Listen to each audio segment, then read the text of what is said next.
오순절 성령 강림 이후에 초대 교회가 형성되고 이제 그 교회로부터 공식적인 복음의 확장이 이루어지게 됩니다.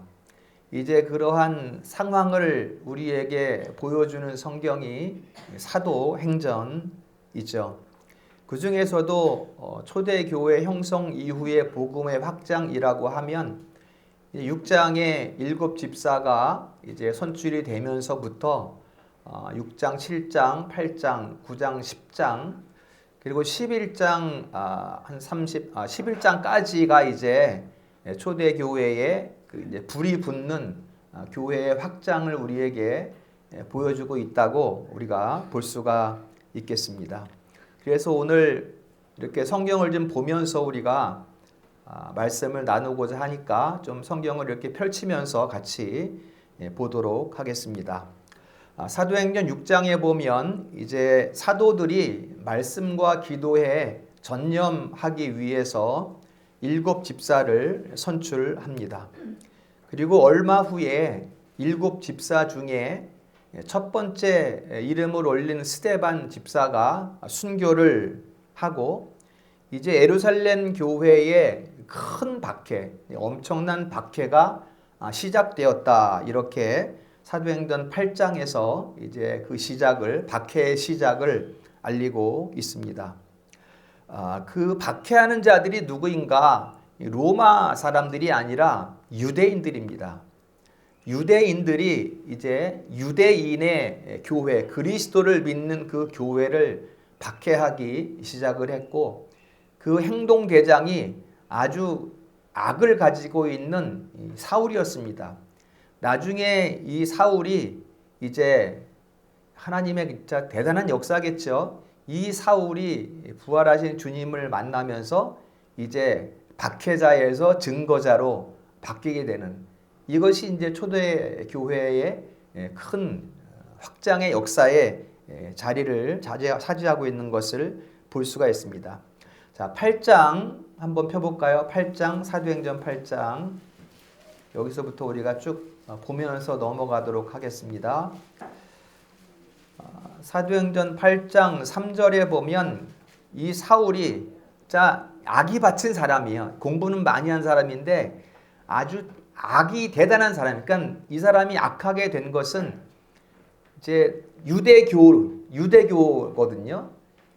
내가 가지고 있는 그 확실한 신념이 있는데 여기에 대해서 이상한 말을 이단이 나타난 거예요. 사울의 입장에서 보면. 그래서 이단을 박멸하는 이런 주역이 이제 사울이 되었는데 8장 3절에 보면 사울이 교회를 잔멸할세 이렇게 말해요. 잔멸할세 각 집에 들어가서 남녀를 끌어다가 옥에 넘겼다. 이 잔멸이라는 말은 이렇게 막 이렇게 막 들춰내 가지고 싹 멸절시켜 버리는다는 그런 말이거든요. 아주 씨도 남기지 않는다는 말이 잔멸이라는 말이거든요. 그러니까 이 교회에 대해서 진짜 완전히 막 칼을 들고 막 쫓아다니는 집안을 막 뒤져내는 옛날에 공산당처럼 이런 사람인 것입니다. 그 결과 어떻게 됐는가 하면 8장 1절에 보면 사도들 외에는 사도들만 예루살렘에 남고 나머지 성도들은 다 유대와 사마리아 모든 땅으로 흩어졌다. 이렇게 말을 해요. 이제 도망치는 거죠. 막 너무나 큰 박해이니까 도망치는데 이 성도들이 흩어져서 무엇을 했는가? 8장 4절에 보면 두루 다니며 복음의 말씀을 전할세 이렇게 말을 하고 있어요. 그러니까는 스데반의 순교와 함께 예루살렘 교회에 밀어닥친 큰 박해는 교회를 없애는 박해인데 그리고 흩어졌는데 너무나 큰 박해 때문에 흩어졌는데 자, 고통이죠. 얼마나 큰 아픔이겠습니까? 그런데 이러한 고통과 아픔 가운데 있는 교회의 모습이 쇠락하는 것이 아니라 도리어 흥왕함으로 이어지고 있는 것을 우리가 볼 수가 있습니다. 자, 이렇게 해서 예루살렘을 떠난 성도들에 의해서 이제 교회가 확장되기 시작합니다. 이전에는 교회라고 하면 예루살렘밖에 없었는데 이제 바깥으로 교회가 확장되어 나가게 됩니다. 그 첫 번째 복음의 확장을 보면 이 복음의 흥왕함의 주요한 인물이 7 집사 중에 스데반 다음으로 두 번째 이름을 올린 빌립 집사입니다. 빌립이 사마리아에서 그리스도를 전파하니 8장 5절에서 7절 부분에 보면 빌립이 사마리아에서 그리스도를 전파할 때 많은 사람이 그의 말을 듣고, 여러분 이 말을 듣는다는 것이 중요합니다. 이렇게 전해지는 말씀을 귀 기울여 듣는다는 의미예요. 그의 말을 듣고 이제 그의 말 가운데 나타나는 표적도 보면서 한 마음으로 뭐 하더라? 그의 말을 따르더라. 이렇게 말하고 있습니다. 그래서 8장 8절에 보면 이렇게 빌립이 그 사마리아 성에 복음을 전파하니 8장 8절에 보면 그 성에 어떻게 됐어요? 큰 기쁨이 있었더라. 이렇게 말하고 있습니다. 여러분 사마리아 땅은 저주의 땅입니다. 북이스라엘이 722년에 멸망하면서 북이스라엘을 멸망시킨 아수르가 혼족을 시켜버렸어요. 그러니까 사마리아에 있는 사람들은 아수르로 잡아가고 아수르에 있는 자기 백성들은 사마리아로 데려오고 막 혼족이 일어나면서 유대인들의 입장에서 바라볼 때 사마리아는 저주받은 땅이에요. 이 땅으로는 유대인들이 들어가지도 않아요. 예루살렘에서 갈릴리로 가려면 직선도로로 가면 사마리아를 거쳐가면 아주 그렇게 멀지 않은데 어디로 가는가 하면 요단을 건너서 삥 돌아서 사마리아를 지나지 않고 갈릴리로 들어갑니다. 이 정도로 이 사마리아는 저주받은 땅이고 통과하지도 않는 땅인데 그 땅에 복음이 전파됨으로 말미암아 그 땅에 큰 기쁨이 있었다. 이렇게 성경은 기록하고 있습니다. 이게 이제 예루살렘 교회의 확장, 첫 번째 확장되는 모습이 바로 사마리아입니다. 사마리아. 복음이 전파되는 곳은 이렇게 좋은 사람들이 있고 뭔가 좀 믿을 만한 사람들이 있고 착한 사람들이 있는 곳에 복음이 전파되고 와 우리 예수 믿자 이렇게 하는 것이 아니라 지금 성경은 그 저주받은 땅, 사람들이 손가락질하고 아예 들어가기도 싫어하는 그 땅 가운데 예수 믿는 사람들이 나타나기 시작한다라는 것을 성경은 기록하고 있습니다. 그러니까 이 시대에 우리의 시선을 어느 곳에 두어야 할까? 우선적으로. 그렇다고 뭐 좋은 땅은 바라보지 말라 이런 것이 아니라 우리가 가장 우선적으로 어느 곳을 바라봐야 하는가? 약하고 사람들의 손가락질을 받는 그 추한 곳을 먼저 우리 성도들이 바라봐야 한다는 것을 말씀해주고 있는 것입니다. 이것이 첫 번째 교회의 확장이고요. 그 다음에 두 번째 복음의 확장인데요. 자, 사마리아 성에서 복음의 확장을 한 빌립을 이제 천사가 어디로 이끌고 가는가 하면 가사로 이제 이끌어 갑니다. 8장 26절 부분에 나타납니다.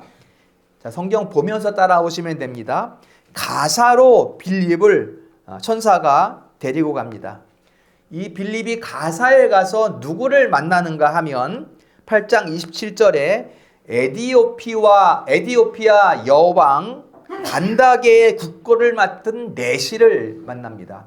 이 간다게라는 것은 왕이라는, 우리나라로 말하면 임금 이렇게 말하잖아요. 그 임금이라는 말이 간다게라는 말하고 똑같은 말이에요. 로마로 말하면 가이사라고 하잖아요. 황제를.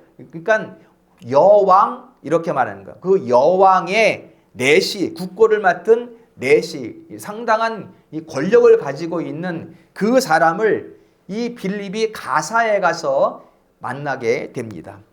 이 내시가 어디 왔다 가는가 하면 예루살렘에 예배를 드리러 왔다가 이제 돌아가는 길이에요. 어떻게 이 사람이 예루살렘에 와서 예배를 드리는지 그 구체적인 이유를 우리가 알지를 못해요.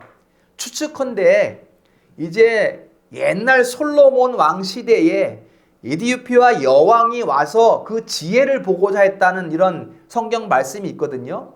아마도 추측컨대 거기에서 오랜 시간이 흘러 이 솔로몬의 소식을 듣고 예루살렘 소식을 듣고 그 아름다운 성의 소식을 듣고 혹시 이 내시가 예배하러 온 것이 아닌가 추측만 할 수 있을 뿐이지 구체적으로 어떻게 해서 이 내시가 예루살렘에 예배 드리러 왔는지는 우리가 알지를 못합니다.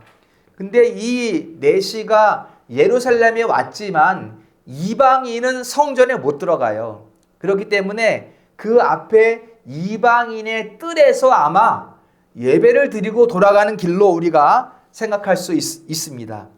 이 내시가 마차를 타고 가면서 성경을 읽는데 어느 부분을 읽는가 하면 이사야 53장 7절 부분을 이 사람이 읽고 있어요. 8장 32절, 33절 부분에 나타나는 성경 내용입니다.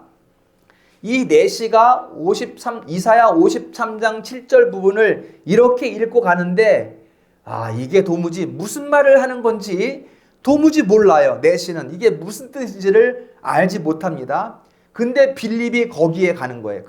그 내시를 만나니 내시가 마차에 올라타게 합니다. 그러면서 이제 마차를 타고 가면서 이제 빌립과 내시가 대화를 합니다.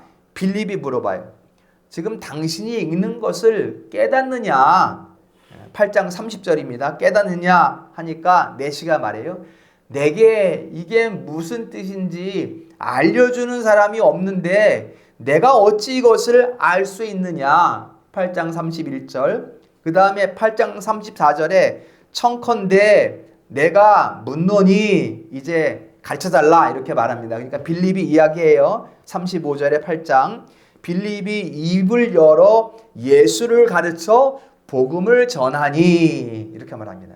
내시가 이걸 깨달아요. 이게 지금 그 예수를 말하는 것. 그러니까 유대인들이 얼마 전에 십자가에 못 박아 죽인 그 예수가 이사야 53장에 나타난 이 털 깎는 그 양처럼 아무 말도 하지 않는 그런 모습을 가지고 있는 그라는 것을, 그 그리스도라는 것을 빌립을 통해서 이 내시가 깨닫게 됩니다. 일단 길 가다 보니까 저기 물이 있어. 그래서 빌립과 내시가 내려가서 내시는 빌립에 의해서 세례를 받고 기쁜 마음으로 자기 길을 갔다. 8장 39절입니다. 그러니까는 이디오피아 그 아프리카 땅에 말이에요. 그 구스 땅이거든요. 구약 성경에 나오는 구스. 이게 까만 사람들이 살고 있는 그 땅에 지금 복음이 빌립에 의해서 복음이 전파되는 모습을 우리가 볼 수가 있는 것입니다. 아프리카에도 복음이 전파됐어요. 이미 이때 전파가 됐습니다. 지금의 모습은 우상의 어떤 그런 소굴이었을지 모르겠지만 이미 그 아프리카에 복음이 전파가 되었습니다. 그리고 이제 내시는 자기 길을 가고 또 주의 영이 빌립을 어디로 데려가는가 하면 아소도 이제 8장 40절에 나타납니다. 이게 구약의 아스돗이라고 기명된 그 지역입니다. 아소도로 빌립을 데리고 갑니다. 지금 여기가 어딘가 하면 지중해 해변 도시예요. 해변 도시.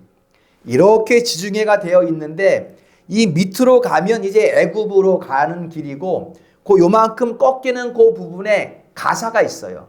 그리고 가사에서 쭉 해변길을 따라 올라오면 이 아소도가 있습니다.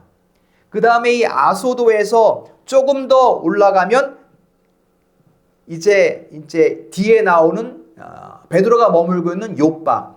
그리고 이 아소도 쪽에서 조금 내륙으로 들어가면 가드가 있고 또 에그론이 있어요.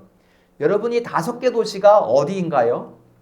그 다윗 왕이 아주 치열하게 다윗 시대에 전투를 했던 블레셋입니다. 유명한 그 블레셋이에요. 지금 오늘날 맨날 그 화염병 던지고 맨날 싸우는데 가자 지구 있잖아요. 그 가사가 바로 거기입니다. 이 블레셋 땅에 복음이 전파됐어요, 여러분. 블레셋 땅에. 그 나쁜 사람들이 살잖아요. 블레셋에는 구약 성경을 보면 우리가. 그런데 이 블레셋에 빌립 집사에 의해서 복음이 전파되었다는 것입니다, 여러분. 역시 우리가 악한 사람들, 저 사람은 안 돼라고 말할 수 없다는 것을 성경은 지금 말씀해주고 있는 것입니다. 이것이 지금 두 번째 예루살렘 교회 복음의 확장에 나타나는 그 땅이 바로 첫 번째는 사마리아 땅, 두 번째는 블레셋 땅, 이렇게 복음이 확장되고 있는 것을 우리가 볼 수가 있습니다. 여러분, 복음이 전파될 수 없는 곳은 어디일까요? 있을까요? 성경은 그렇지 않다고 우리에게 말씀해주고 있습니다.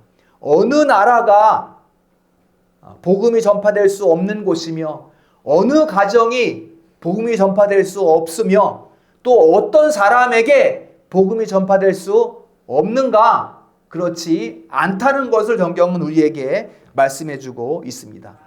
어느 때, 어느 사람, 어느 집, 어느 지역, 어느 나라든지 하나님께서 뜻하시면 그 뜻하신 시간이 되면 하나님께서 사람을 보내서 복음을 전하게 하신다는 것을 우리에게 말씀해주고 있는 것입니다.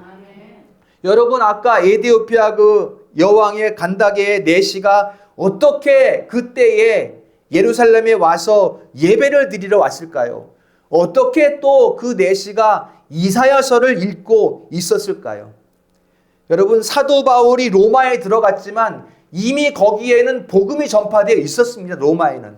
사도 바울이 들어가서 로마에 복음이 전파된 것이 아니라 이미 예수 믿는 사람들이 그 로마에 있었다는 것입니다. 어떻게 이런 일이 가능한가?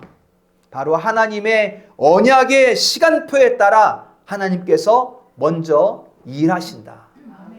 이것을 우리에게 말씀해주고 있는 것입니다. 하나님께서 미리 사전 작업을 하시는 거예요. 사람을 보내시기 전에 어떤 일들을 만들어 놓으신 다음에 그 사람을 통해서 그 땅에 복음이 전파되게 한다는 것을 우리에게 말씀해주고 있는 것입니다. 그러므로 어느 때이든지 우리 성도들은 때를 얻든지 못 얻든지 항상 예수 그리스도를 전파해야 하는 것입니다. 친구들과 만남이 있을 때, 또 가족들과 우리가 명절 때 만남이 있을 때 때를 얻든지 못 얻든지 바로 그 시간이 예수를 내 입으로 말해야 할 때일 수 있다는 것을 우리에게 성경은 증거해주고 있는 것입니다. 우리 성도의 삶이 하나님의 언약의 시간표에 따라 나아가는 그러한 성도의 삶이 될 수 있기를 주님의 이름으로 축원합니다. 자, 그 다음 이제 9장에는 핍박자 사울이 이제 부활하신 예수님께서 핍박자 사울을 만나는 장면이 이제 9장에 나타나게 되고요. 자, 9장 맨 끝부분 보겠습니다. 사도행전 9장 31절 말씀. 그리하여 시작. 그리하여 갈릴리와 사마리아 교회가 평안하여 든든히 서가고 주를 경외함과 성령의 위로로 진행하여 수가 더 많아지니라. 아멘. 자, 사마리아에 교회가 세워집니다. 블레셋에도 교회가 세워집니다. 그리고 예수 믿는 사람들이 점점 그 수가 많아지더라. 이렇게 말씀하고 있습니다. 자, 그 다음에 세 번째 복음의 확장을 우리가 보겠습니다. 이렇게 온 유대와 사마리아의 복음이 전파되고 교회가 확장되니 이건 무슨 모습입니까? 사도행전 1장 8절에 예수님께서 말씀하신 거예요. 온 유대와 사마리아와 땅끝까지 가서 복음을 전파하라고 말씀하신 그 말씀이 이제 실제로 얼마 지나지 않아 유대와 사마리아 땅에 복음이 전파되고 블레셋까지 복음이 전파되는 것을 우리가 볼 수가 있습니다. 성취된 말씀을 우리가 볼 수가 있습니다. 그럼 이제 어디가 남았어요? 온 유대와 사마리아와 그 다음에 땅 끝까지가 남아있죠. 이제 땅 끝까지 교회가 확장되는데 그 출발은 어떻게 시작되는가 하면 보혜사 성령이 공식적으로 이방인들에게 성령이 임하시면서 이제 땅끝까지 나아가는 복음의 확장이 시작되게 됩니다. 이때는 사도 바울이 선교 활동을 시작하기 전입니다. 그 주요한 인물이 누구인가 하면 베드로와 고넬료입니다. 고넬료. 아까 블레셋 가사 기억나죠? 이 길 쭉 지중해 해변도로거든요. 그 가사에서 해변도로를 따라 쭉 올라가면 아스글론이 있고 조금 더 올라가면 아스돗이 있고 좀 더 위로 쭉 올라가면 요빠가 있어요. 요빠. 그 요빠에서 조금 더 올라가면 가이사라가 있습니다. 이렇게 쭉 연결된 해변도로에 자리하고 있는 그러한 도시들이 되겠습니다. 자, 베드로가 요빠에 있었고 고넬료는 가이사라에 있었습니다. 요빠는 아래쪽에 있는 도시, 베드로는 아래쪽에 있는 도시에 있었고 고넬료는 좀 요빠보다는 위쪽에 있는 도시에 있었습니다. 그게 사도행전 10장입니다. 사도행전 10장. 그 10장과 그리고 11장 18절 정도까지 고넬료에 관한 이야기가 이어지게 됩니다. 그리고 11장 이후에는 이제 안디옥 교회에서 이제 바울을 이제 선교사로 파송하는, 바나바와 파송하는 그러한 역사가 있습니다. 그러니 지금 여러분 이런 모습을 보면 이 초대 교회가 이제 싹 망했다, 이렇게 박해자가 있으니 이제 끝났다라고 생각하는 그 시점에 교회는 어떻게 돼요? 더욱 역동적으로 움직이고 있는 것을 볼 수가 있는 거예요. 오히려 평안하면 그냥 멈춰 있는데 교회는 평안하면 이러한 핍박에 의해서 쫙 성도들이 흩어질 때 교회가 역동적으로 움직여지더라. 그리고 그 더욱 확장되는 신호탄이 오늘 고넬료의 집에서 일어납니다. 그 사건이 고넬료의 집에서 일어나게 됩니다. 자, 고넬료는 어떤 사람이냐? 가이사라에 있는, 자, 10장 1절 부분에 보면 가이사라에 있는 이탈리아의 부대, 로마 부대의 백부장이다, 이렇게 말합니다. 백부장, 여러분, 100명의 부하를 거느리고 있는 거의 특공대 같은 이런 사람들이에요, 보면. 그러니까 이 백부장은 아주 그냥 피를 보는 사람이에요. 맨날 손에 피를 묻히고 아주 잔인하고 싸움도 맹렬하게 아주 잘하는 이런 사람이 바로 백부장입니다. 요새 전쟁은 이제 이런 장군들이 있는 이런 요새가 있어서 여기에서 돌격하면은 부하들이 쫙 이렇게 돌격해 올라가지만, 이때 전쟁은 백부장이 먼저 앞서서 나가는 거예요. 칼을 들고 나가면 뒤에 부하들이 따라오는 거예요. 그 얼마나 잔인한 사람이겠습니까? 맨날 피를 묻히고 싸우는 그런 사람이란 말이죠. 그러니까 언제 죽어도 이상하지 않은, 항상 죽음 앞에 서 있는 용맹스러운 100명의 부하를 거느리고 있는 그 백부장이지만, 자, 그런데 신비롭게도 성경에서는 이 백부장이 은혜를 받는 모습들을 우리에게 자주 보여주고 있습니다. 예수님이 십자가에 달려 죽으실 때 숨을 거두셨을 때 옆에 있던 백부장이 이는 참으로 하나님의 아들이었다, 이렇게 고백을 해요. 그 다음에 복음서에서도 예수님께 이 하인을 고쳐달라고 말한 사람도 백부장이에요. 그 다음에 오늘 고넬료도 백부장인데, 지금 백부장을 제가 소개했는데 얼마나 끔찍한 사람인가를 말해줬는데, 지금 이 고넬료가 어떤 사람인가를 성경에서 말씀하는데 10장 2절과 10장 22절에서 우리에게 이 고넬료가 어떤 사람인가를 말해주고 있습니다. 한번 성경 보세요, 여러분. 10장 2절 먼저 보면 경건한 사람이다. 경건한 사람이 어떤 사람이에요? 하나님께서 주시는 은혜로서 그 삶을 예배로 올려드리는 사람이에요. 이 고넬료가 경건한 사람이다. 그 다음에 하나님을 경외하는 사람이다. 여러분 따라오고 있습니까? 네. 그 다음에 구제를 많이 하는 사람이다. 항상 기도하는 사람이다. 그 다음에 10장 22절에 보면 그는 의인이다. 이렇게 말해요. 그 부하들이 자기 스승 장군을 의인이다. 이렇게 말하고 그러니 온 유대인들이 칭찬을 한다. 이런 사람이에요. 고넬료가 이런 사람입니다. 여러분 백부장이 이 정도 변화된 사람이라면 지금 얼마만큼 하나님이 먼저 작업을 해 놓으셨는가를 우리가 알 수가 있습니다. 그렇지 않습니까? 그 잔인하고 용맹스러운 장군이 이 정도로 변화된 상태라면 얼마나 하나님이 역사를 이미 했겠습니까? 그곳에 이제 베드로를 하나님께서 이 고넬료의 집에 보내게 됩니다. 그러니까 얼마만큼 하나님께서 이제 말씀을 받으면 팍 터질 정도로 이미 만들어 놓으신 다음에 그 다음에 하나님께서 사람을 보내시는 거예요. 자, 어떤 사건들이 있는가 한번 보겠습니다. 고넬료가 이제 하루에 3번 기도합니다. 유대인들이 기도하는, 그러니까 그리스도인, 유대인의 습관을 따라 기도하고 있는 그 기도의 모습을 고넬료가 그대로 하고 있습니다. 하루에 3번 기도하는데 3시, 6시, 9시.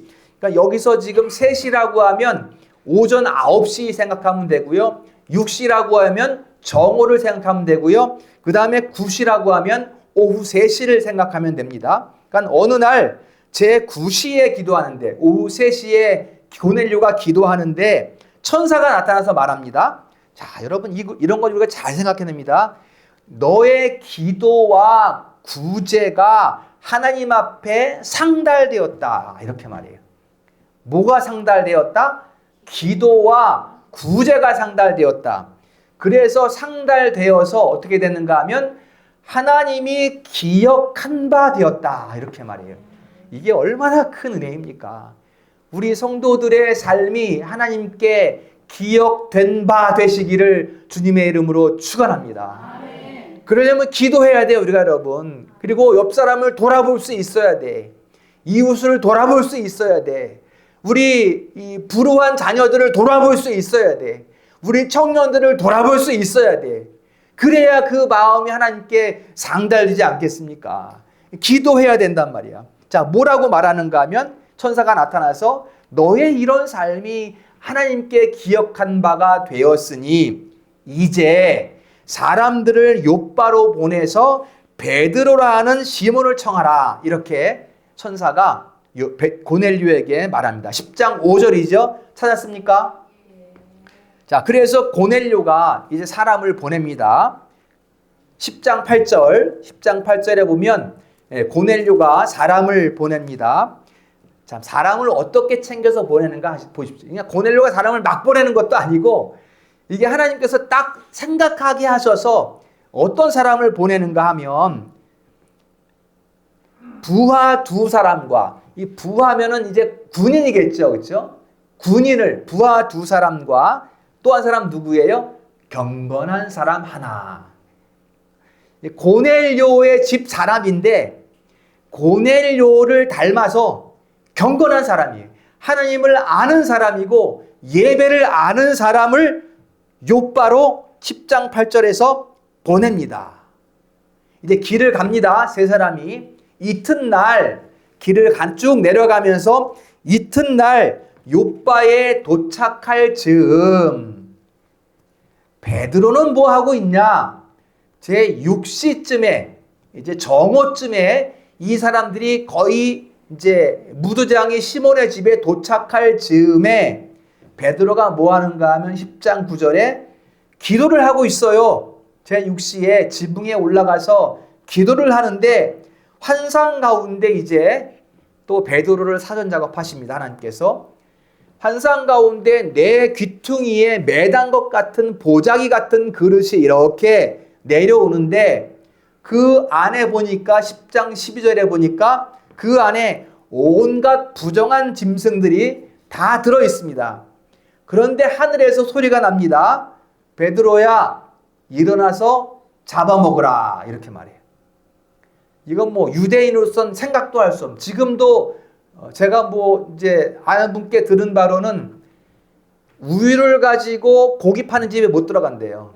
그러니까 구약 성경에서 같이 하지 못하게 하거든요. 지금도 그렇다는 거예요. 지금도. 그만큼 철저한 유대인들인데 이 시대는 어떻겠습니까? 그렇죠?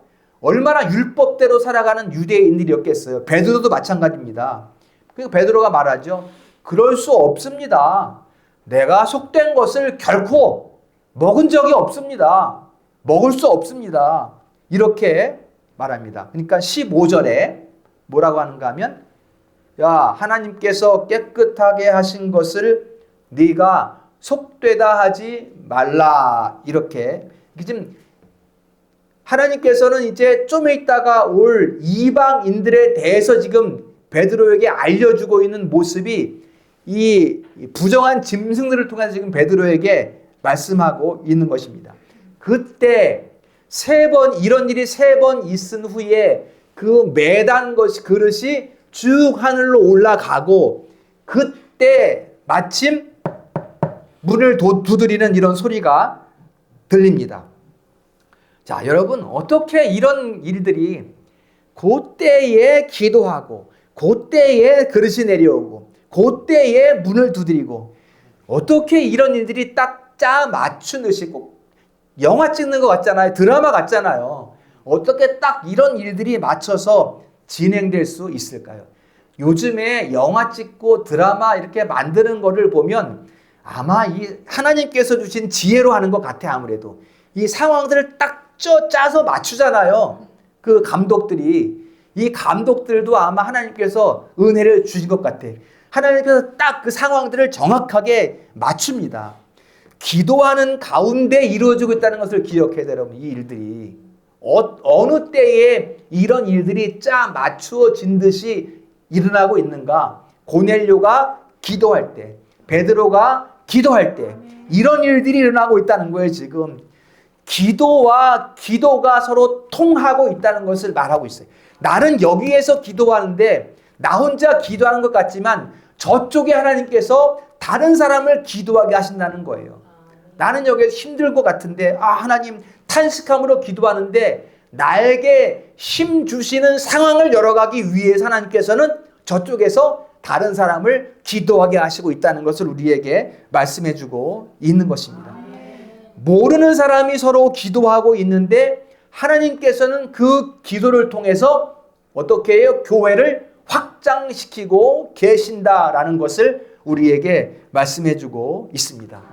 여러분, 가슴 뛰지 않습니까? 이 말씀 진짜 가슴 뛰는 말씀 아닌가요? 서울에서 한 사람이 기도를 하고 부산에서 한 사람이 기도하고 이렇게 기도하게 하셔서 하나님께서 교회를 확장되게 하신다. 우리 교회가 간절히 기도할 때 하나님께서는 지구 반대편에서 교회 확장을 위한 준비를 하고 계시다는 것을 믿으시기를 축원합니다. 하나님께서 우리 교회를 간절하게 기도하게 하셔서 하나님께서 교회의 확장을 이루실 줄로 믿습니다. 그러면 우리가 어떻게 해야 돼요? 기도해야 합니다. 하나님께서 능력이 없으신 게 아니에요. 하나님께서 하실 수 있지만 어떤 일이든지 전지전능하신 하나님께서 무엇이든지 이루실 수 있지만 하나님께서는 하나님의 사람들을 통해서 일하시기를 원하시기 때문에 우리가 뭐 해야 되는가? 기도해야 된다는 것입니다. 하나님께서 말씀을 주실 때에 우리는 기도해야 됩니다. 하나님 좀 이따 할게요. 아니요. 그 즉시 묵상이라도 기도해야 돼요. 우리가 눈을 감지 않더라도 마음으로 다른 일을 하더라도 설거지를 하더라도 또 잠을 자기 전에 침대에 누웠더라도 아침에 일어났더라도 잠을 깨서 어느 때든지 우리는 하나님께서 기도하게 하시면 기도해야 된다는 것을 말씀을 드리겠습니다. 그 사람들이 말합니다. 이제 10장 22절에 문을 두드린 사람들이 이제 말하는 거예요. 베드로라는 시몬이 여기에 유숙하고 있느냐, 기거하고 있느냐라고 이제 물어봅니다. 베드로가 나와서 말합니다. 내가 베드로인데, 여러분 지금 찾아온 사람이 세 사람이거든요. 경건한 사람이 없이 창을 들고 있는 그 군사 둘이서 베드로를 찾아왔다면 베드로가 얼마나 깜짝 놀라겠습니까? 그렇지 않습니까? 그런데 그 옆에 경건한 사람이 앞장섰겠죠. 군인들은 뒤에 두 사람은 있고. 그러니까 경건한 사람이 이렇게 말을 하는 거예요. 그러니까 베드로가 딱 앞장서서 베드로 앞에서 이제 베드로가 그 사람에게 말합니다. 내가 베드로인데 무슨 일로 왔습니까? 이렇게 물어보니까 이제 그들이 10장 22절에서 말하는 거예요. 우리 주인은 고넬료인데 고넬료는 의인이고 이렇고 저렇고 이런 사람이 고넬료인데 보내서 우리가 왔습니다. 이렇게 말해요. 그러니까 베드로가 기도할 때 그 환상 가운데 성령이 말씀을 했어요. 이방인들이 온다라고 말씀했으니 두려워하지 말고 받아라라고 말했으니까 이 순간에 베드로가 무슨 생각을 했을까요? 그 환상, 그 보자기 내려온 그 밥그릇, 그 안에 있던 그 부정한 짐승들, 이방인들을 받아들이라고 말씀하는 것이구나. 베드로가 딱 깨달았겠죠. 그렇죠? 이 상황에서 지금. 저만 깨달았습니까? 그렇죠? 저만 한 것이 아니라 하나님께서 지금 베드로로 하여금 딱 알게 하셨다라는 것을 우리에게 말씀하고 있는 것입니다. 자, 구약 시대에는 아브라함의 혈통을 통해서 구원하셨다면 이제 신약 시대 새 영의 시대는 이방인도 속되다 하지 않으시는구나 라고 베드로가 알게 된 것입니다. 그리고 그 손님들을 맞아들이고 그 다음 이튿날 베드로가 그 사람들과 고넬료의 집을 향해서 걸어가기 시작합니다. 10장 23절 말씀입니다. 그리고 고넬료의 집에서 베드로가 설교를 합니다. 10장 34절부터 43절까지가 베드로가 설교하는 그 내용들이 됩니다. 여러분 베드로가 그 설교하는 내용들도 우리가 유심히 한번 좀 이따 보겠습니다. 어떻게 베드로가 이런 설교를 하는가도 우리가 생각을 해야 되거든요. 자, 10장 34절부터 43절까지 설교를 하는데 뭐라고 하는가 하면 하나님은 사람을 외모로 보지 아니하시고 각 나라 중에 하나님을 경외하고 의를 행하는 자는 누구든지 다 받아들이는 줄을 내가 깨달았다. 이렇게 베드로가 그 철저한 유대인이 이렇게 이방인의 집에 들어가서 말을 합니다.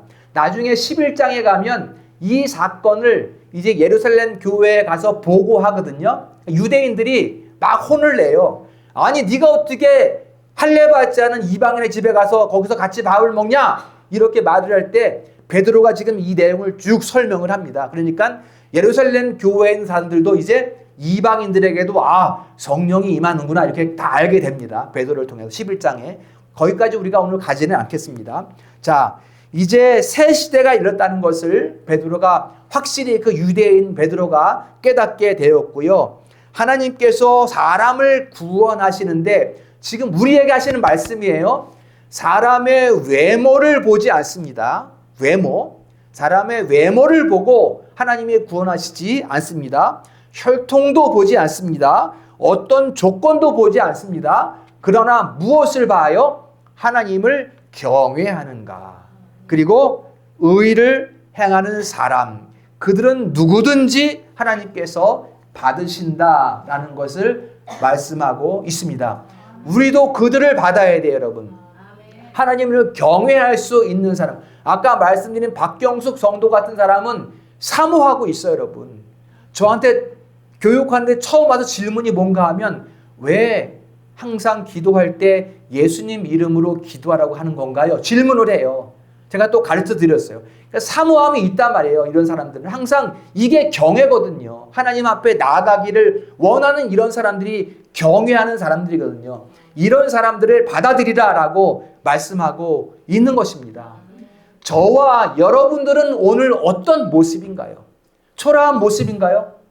아니면 병든 모습인가요? 괜찮습니다. 미련한 모습인가요? 사람들이 보기에 난 미련해, 난 무지해, 괜찮다고 성경은 우리에게 말씀하고 있습니다. 다만 무엇이 있어야 됩니까? 하나님을 경외하는 마음이 우리 가운데 있어야 돼요. 그 다음에 하나님 말씀을 붙들고 그 말씀 따라 행하는 모습이 우리 가운데 있어야 된다는 것입니다. 그러면 괜찮다는 것입니다. 우리의 모습이 어떤 모습이든지 조건을 보고 하나님께서 부르시는 거고 부르시고 않으시는 것이 아니라 어떤 모습이든지 내가 하나님께 나아가고 싶으나 감히 나아갈 수 없음에 가슴 치는 그런 사람들 하나님께서는 받으신다라고 오늘 우리에게 말씀해주고 있습니다. 하나님을 경외하고 말씀 따라 살아가는 그 삶을 특심하는 오늘 우리 성도들 될 수 있기를 주님의 이름으로 축원합니다. 그 다음에 베드로의 설교가 생생하게 증언이 됩니다. 얼마 전에 베드로가 들은 말씀을 지금 베드로는 설교하고 있다는 것을 우리 성도들이 주목할 필요가 있습니다. 자, 베드로의 설교를 보겠습니다. 자, 37절입니다.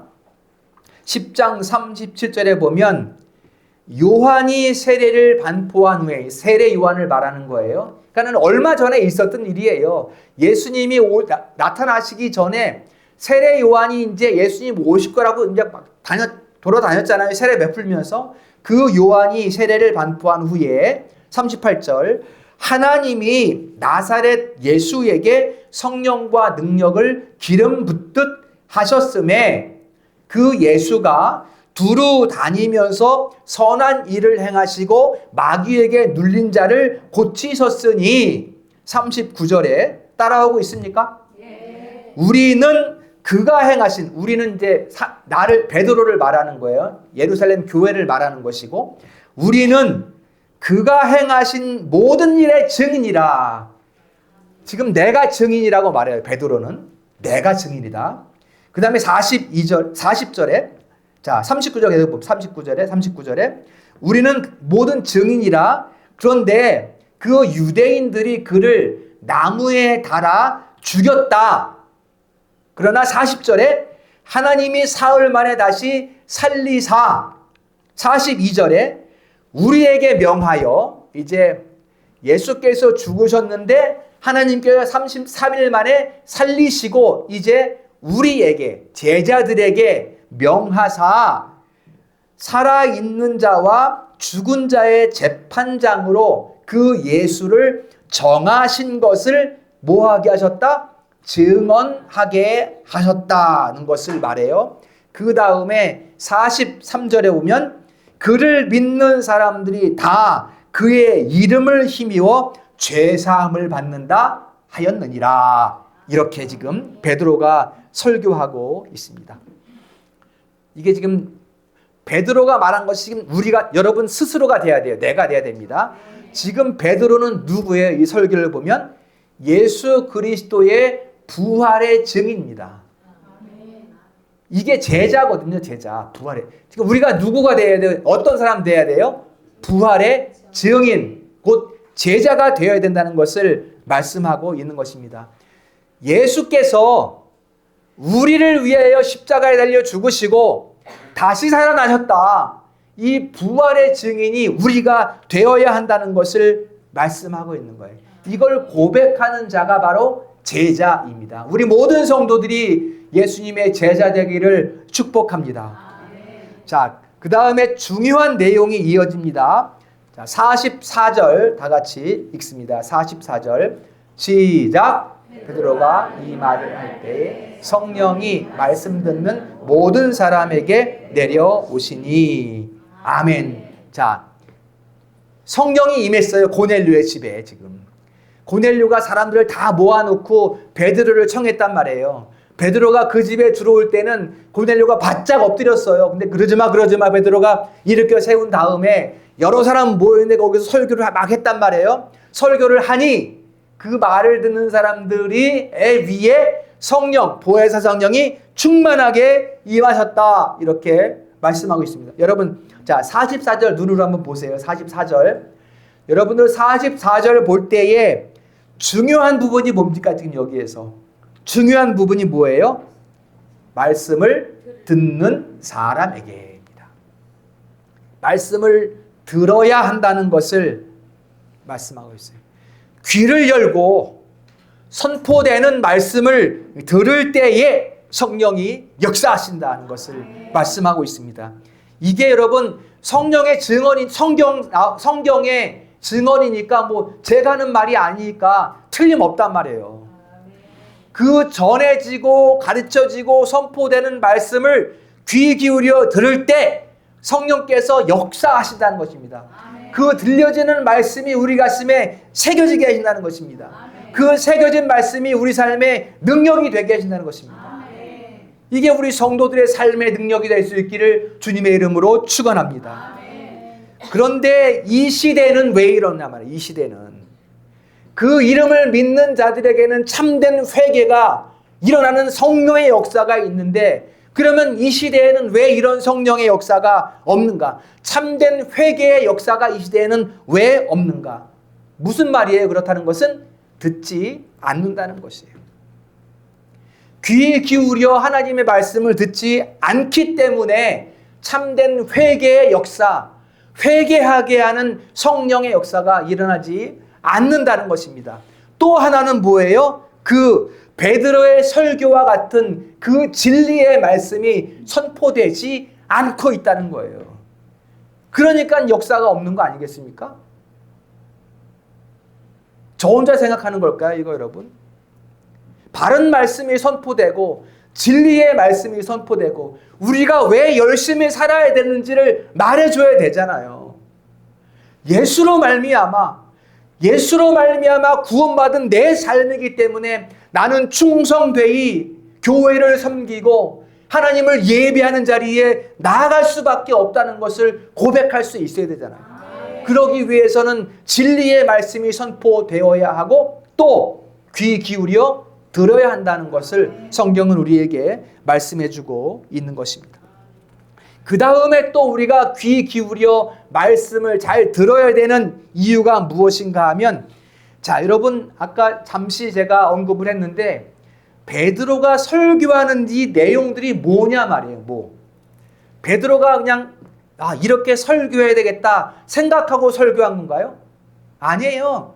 다 들었던 말씀이야. 그 마가의 다락방에서 예수님이 잡히시던 밤에 성찬을 배설하면서 들려주신 그 말씀을 들은 것을 지금 베드로가 그대로 설교하고 있단 말이에요.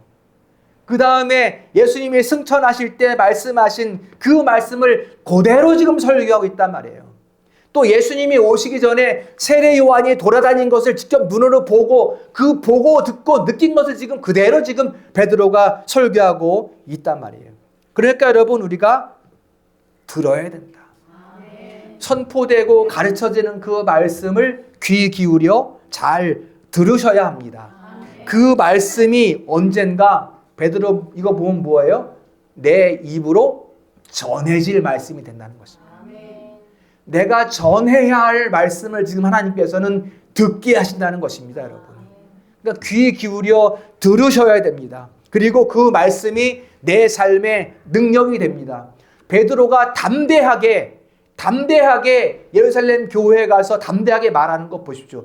다음에 우리가 또 설교하겠지만 11장에 보면 예루살렘 교회에서 이방인 가운데 이렇게 성령이 충만하게 임하는데 내가 하나님의 일을 어떻게 하겠냐? 내가 성령을 맡겠냐? 이렇게 베드로가 담대하게 말하는 것을 볼 수가 있단 말이죠. 이 말씀이 곧 우리에게 잘 듣고 귀 기울여 들을 때 그 말씀이 능력이 된다는 것을 우리에게 말씀해주고 있는 것입니다.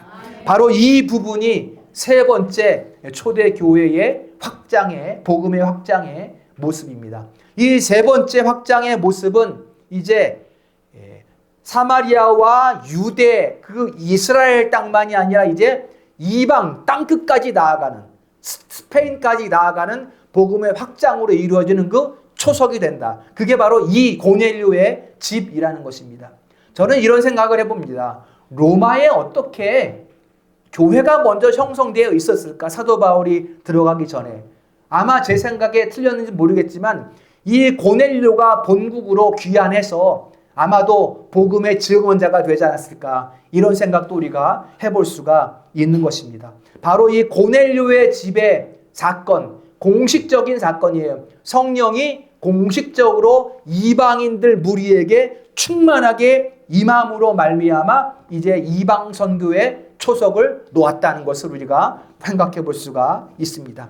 이게 본격적인 신호탄이 되어서 이제 안디옥 교회 가운데 복음이 전파되고 그 다음에 이제 배를 타고 구브로로 키프로스로 가고 또 소아시아로 들어가고 루스라 이쪽으로 들어가는 이런 이제 복음의 확장. 그 다음에 또 저쪽 이제 빌립보 이쪽 아가야 지방으로 또 복음이 전파되는 이런 것들을 우리가 생각해 볼 수가 있는 것입니다. 자, 47절, 48절 같이 읽습니다. 시작. 이 사람들이 우리와 같이 성령을 받았으니 누가 능히 물로 세례 베품을 금하리요 하고 명하여 예수 그리스도의 이름으로 세례를 베풀라 하니라. 그들이 베드로에게 며칠 더 머물기를 청하니라. 아멘. 여러분, 고넬료의 집에 얼마나 멋있는 일이 일어났습니까? 여러분, 우리 성도의 가정에 이 멋있는 성령의 역사가 있기를 축복합니다. 예, 대문을 여셔야 돼, 대문을. 옛날에 이제 우리가 어릴 때의 삶은 막 뭐 이웃집 막 드나들었어요. 그냥 지난주에 말씀드린 것처럼 자유롭게 드나들고 뭐 숟가락이 몇 개인지도 알 정도로 이렇게 살았는데 요새는 뭐 옆집에 아파트 누가 사는지도 모르니까 이 아파트가 아주 안 좋은 것 같아요. 그렇죠? 땅이 좀 넓으면 그냥 1층으로 쫙 집을 지어놓고 막 서로 인사하고 이러면 좋겠는데 엘리베이터를 타고 내려가는지 누가 들어오는지 도무지 알 수가 없는 시대에 살아가니 이게 그냥 문을 꽝 닫아놓는 이런 시대가 되었단 말이죠. 고넬료는 베드로를 청했습니다. 청해서 올 때 준비하고 있다가 말씀을 들을 준비를 했단 말이죠. 그때 말씀이 전해질 때 이 고넬료의 집에 이렇게 멋있는 일이 일어나고 있는 것입니다. 하나님은 사람에게 복을 주시기 위해서 이 고넬료 이방인에게 복을 주시기 위해서 이쪽은 이방인이 기도하게 하시고 저쪽은 그리스도인 베드로가 기도하게 하시고 이런 것을 우리가 유심히 주목해 볼 필요가 있습니다. 오늘 우리가 기도할 때 하나님은 어느 구석 외진 곳에서 우리를 누군가를 위해 기도케 하실지 모르겠으나 또 저쪽에서 또 다른 기도가 이루어져서 그 기도들이 합하여져서 그 기도 가운데 섭리하셔서 하나님의 일을 친히 이루신다는 것을 믿으시기를 축원합니다. 여러분 쓸쓸해하지 마십시오. 고독해하지 마십시오. 오늘 내가 여기에서 고독하게 혼자 기도하는 것 같아도 나 홀로 있는 것이 아니라 여기에 하나님께서 계시고 주님께서 성령으로 여기에 계시고 또 저쪽에서 또 나와 함께 기도하게 하시는 역사가 있다는 것을 성경은 우리에게 증거해주고 있습니다. 이러한 복음의 확장이 이 시대 교회를 통하여 이루어지기를 축원합니다. 말씀을 정리합니다. 성도 여러분, 스데반이 전파하고 빌립이 전파하고 바울이 전파한 복음이 오늘 우리에게 주어져 있습니다. 그래야 우리는 이 복음으로 말미암아 죄 사함을 얻는 회개로 말미암아 하나님의 자녀가 되는 큰 은혜를 받았습니다. 그렇다면 이제 우리는 이 복음을 들고 전파하는 자가 되어야 합니다. 듣든지 아니 듣든지 어느 때든지 기회를 틈타서 이 예수 그리스도의 복음을 전하는 자가 우리가 성도들이 되어야 하겠습니다. 이 들은 말씀 또 전파하는 이 말씀이 우리 삶의 능력이 되고 또 세상을 이길 힘이 될 것입니다. 그리하여 이 시대 교회의 복음의 확장을 우리 교회가 감당할 수 있기를 소망합니다. 하나님이 우리의 간구를 들으실 것입니다. 하나님이 우리를 살피실 것입니다. 구령의 역사가 우리 구미남부교회를 통하여 왕성하게 일어나는 복음의 흥왕이 우리 구미남부교회 가운데 풍성히 일어나는 역사가 있기를 축원합니다.